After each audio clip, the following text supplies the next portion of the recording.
What it do, gang? It's your boy CJ on 32s, and I'm back with another video. And y'all already know I got Jay with the big boots. What's going on?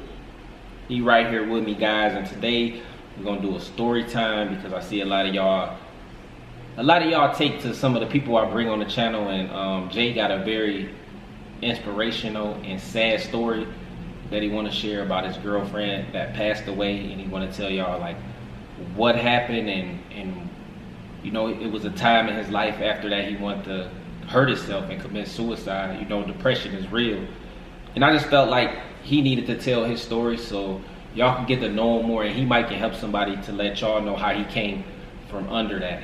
So Jay, go ahead, man. Got the spotlight now. You know, how did y'all meet? And I think it was back in 2013. I worked as a bus driver. Speak up a little bit, Jay, so the 32 gang can hear you. Yeah, He a little nervous, he a little shy, but back in 2013, I worked at this bus company, driving basically, and you know, driving the school bus, picking up kids. And the original bus monitor I had, because we were picking up and dropping off handicapped kids, like kids with disabilities and stuff, you needed to have a bus monitor on the bus with you. Not all the time, just if the parents wanted to have somebody else on the bus, just a request. And basically the bus monitor that I had was out sick for a while, so I didn't have anybody else, and I was doing the route by myself. It was a wheelchair bus. and then short bus. Yeah, with a the short one I rode bus. all the time. Y'all know when I was in school, the little BD bus. Yeah, I drove that, and basically I finished my morning route, going to the office, and then one like the dispatcher said that I couldn't do the route by myself anymore. Parent wanted somebody else to be on the bus. They would feel better if I had help. So they gave me a random bus monitor. It didn't work out, but I saw, should I say her name? What her name was? You don't got to if you don't want to. Yeah, you know, your girl. Yeah, I saw my girl, like, well, it wasn't my girl at the time. I just saw her sitting there in the corner, and then I asked her, hey, was you on a route? She told me no. So I go into the office and I said, you know, how can I take her, you know, on the bus with me? Smooth move, Jay. The dispatcher's like, no, I prefer you do the route by yourself. So I said, all right, that's no problem. I'll do it, get it done. So I did that for the rest of the week. Still saw her sitting in there. She was basically like a standby, where somebody was out, she would fill in for them. So I did that by myself for a week. Then next week rolled around. My original bus monitor didn't come back yet. They were still out sick. So basically, you met her through the job. Yes. And then after you met her, how long was y'all talking before the incident happened? Oh, for about three years. Almost 3 years. So guys, he was with her for 3 years, and you know, like, we ain't gonna drag this story on, so we're gonna get like to everything that happened, and then the bad stuff that happened to him after that. So you want to tell him like what happened, like where were you at, what was you doing, what happened with your girl, how long, you know, what you told me, how long it took them to find her, and you know what the cops did to you.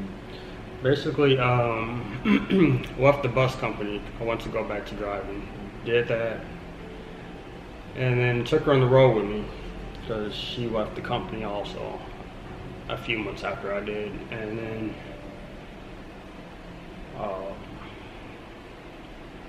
I was basically on the road, and then she wanted me to be like local, coming home every day. So as I'm trying to make that happen, I found a trucking company in Plainfield, Indiana, and anytime you go for another job, you have to do training. So I had to do a week of orientation, and basically before I left, she wasn't feeling good. So actually, you want to go to the doctor, before I leave to go to Plainfield, Indiana. She said, no, she'll be fine. So I was just telling her, take your medication, try to eat something. And she's like, she'll try to, but she kept throwing up. And I know with her condition she had, you have to take her to the emergency room, but she didn't want to go. She said she'll be fine. So I left that, it was that Sunday I left to go to Indiana. Stayed there for a week. That Friday, I pretty much got a call from her sister, because when I was trying to check on her, she wasn't picking up my calls or anything like that. So her sister contacted me on my last day of orientation, asking me if I heard from her. I said, no, this is the last time I heard from her. I said, I dropped her off at home, and her sister said, so nobody's heard from her. I said, well, you should check the house. So she hung up. I guess she went over to the house. Then, as my mom, my stepdad was coming back to Indiana to pick me up, I get a phone call from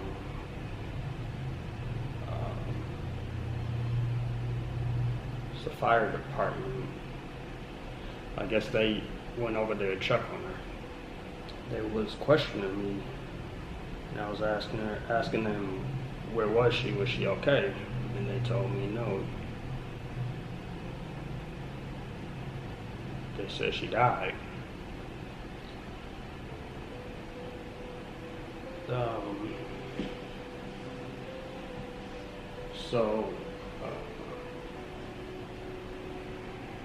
So basically, get back to Illinois, then the police investigate. Police are calling me, the detectives are calling me. And her brother was in the house the whole time she was dead, which was a week in the house dead. And basically they were questioning me. Her brother was saying I had something to do with it, when that wasn't the case. So the police wanted me to come down for, questioning, and didn't go down there because they were trying to put the blame off on me when I had nothing to do with this. So they wanted to check the video to make sure I was in Indiana. They were checking with the teachers to make sure I was actually there. So I had to deal with that for quite a while. And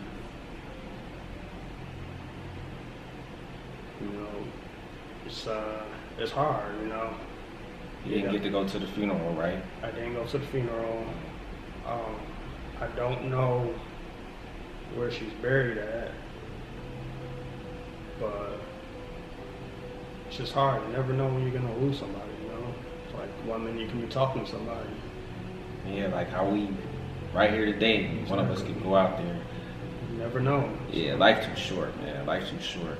And a lot of people don't appreciate life as much as they should, including me. Not just talking about, just people just take a lot of stuff for granted. We worry about the things that we don't get more than life itself. Exactly. You always think those people that you always see is always going to be around. That's not the case. Right. You never know. So after all that, you guys, what he was going through, that's enough stress and depression for anybody. You said that you wanted to drive your truck off the bridge. Tell us a little bit about that. You wanted to harm yourself. We're not going to say what but y'all know what I'm talking about. How did you get through the hard times and stay strong and get to where you at now? That's a really good question.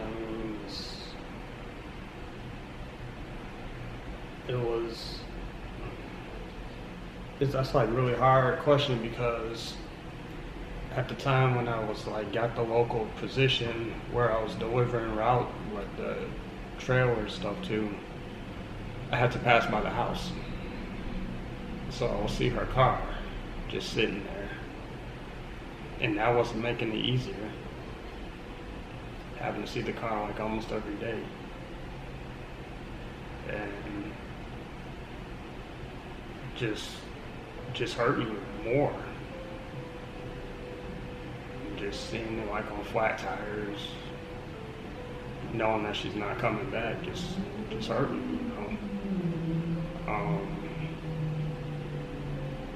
And then I got basically back on the road, and it was nice to get away, but when you're on the road, you have time to think, and that's all I was doing was thinking, like, what could I have done differently, or if she would have went, you know, she could still be here, just stuff like that, you know, I think about, and just being behind the wheel of that truck. It was such an easy way for me to like basically go, I guess you could say, and basically go and not come back. That'll ease the pain. And I still look at our pictures. I still think about it, but it's getting better. But it's like I just always question myself, like, what could I have done differently? And if anything, it's just hard, you know. I mean, I still think about it. I don't think about it as much, but I still think about like I wouldn't have to feel the pain if I could just go. And I still just wonder, okay, like when is my time to go? When am I going to see her again? When will that time be? But that was pretty much, that was my story. Like I didn't want to get too much into detail with it, but that's basically it. And I guess that's one of the reasons you can say I'm like kind of shy, because when that happens, I have like private numbers call people that knew my name and that they will block the number, and it's like paranoid, I guess you could say. Right. Always looking. Every time I see like police cars, just always looking, because I never know, like getting pulled over. Like I don't know. I know I didn't do anything, but doesn't mean they won't, you know, find something, or you know, just paranoia, I guess you could say. Right. And you can't just always trust everybody, you know, to always have to look over your shoulder. So. Yeah, well, man, I know it was hard for you to talk about it and tell my audience, but you know, the whole 32 gang rock with you, we support you, man. Sometimes you gotta talk to somebody to get some stuff off your chest. Jay, we appreciate your story. We appreciate you taking the time out your day to tell us what's going on in your personal life. Like, you know, never judge a book by its cover. He told you why he quiet and how he move, and I'm sure this was hard for him to tell the world, basically, when you put something on social media, on the internet, you posting it for the world. So please, guys, no negative comments. I'm gonna have to block you on this video because it's like an emotional video. So only positive vibes. You know, y'all can talk about me all y'all want to, but don't say nothing bad about Jay. Jay a good guy, but we appreciate it, man. No problem. Thank you for allowing me to tell the story. And just hope that answers, you know, if you guys are curious, hope that answers some of you guys' questions. And maybe if you guys are still interested, maybe one day down the road I can get more into detail if you guys are curious about. I think you said enough, and most people that watch the full video through, they'll get an understanding of the video. I'm pretty sure somebody out there that can relate to everything you just talked about. So, you know, make sure you check out the comments. See what they got to say, man. I like reading you guys' comments too, so a lot of them make me laugh, and you guys make good points. So it's motivation. Like, a lot of people don't know, like, a lot of people look up to you. Like, I'm just saying, like, a lot of people look up to the YouTubers that make the videos, but for me personally, like, seeing people in the comments saying first and actually talking about you, like, you know what I'm saying, talking to you and stuff, like, it motivates me. It's motivation. So it's like I motivate them and they motivate me, but they'd never know it, like, if I can't tell them, because if I can meet all my subscribers and tell them thanks for everything and, you know, I appreciate you, I would, you know. But somebody asked me and somebody said, CJ, you a big enough YouTuber, why do you still work? You're the only YouTuber with 200,000 plus subscribers and still work. Guys, YouTube for me is, it's a hobby, it's a way to help other people and help put other people on as well as myself. But it's a hobby. Like, this is my job, this is my career, this is where I'm at. Even if I was making $1 million, this is where I'm at. You know, this is what I see my future doing, is what I love to do is cars and stuff. You know, the YouTube cool, don't get me wrong, and I'm gonna do it as long as the 32 gang rocking with me. But this is where I'm at with Al, and that ain't gonna change until it ain't no more. So I'm never leaving my job, no matter how big I get on YouTube, because, you know, everything, you could be hot one day and then the next day you could be cold. With this job, I got money and job security, income coming in, so I'm not leaving my job for nothing. So, you know, the only thing I'm gonna use my platform on YouTube with is to expand this business, and that's it, you know. But I'm not leaving here. But appreciate all the love and support, man. Make sure you like, share, subscribe, comment. Make sure you click that notification bell, turn on all post notifications, join the 32 gang. Till next time, we out, man.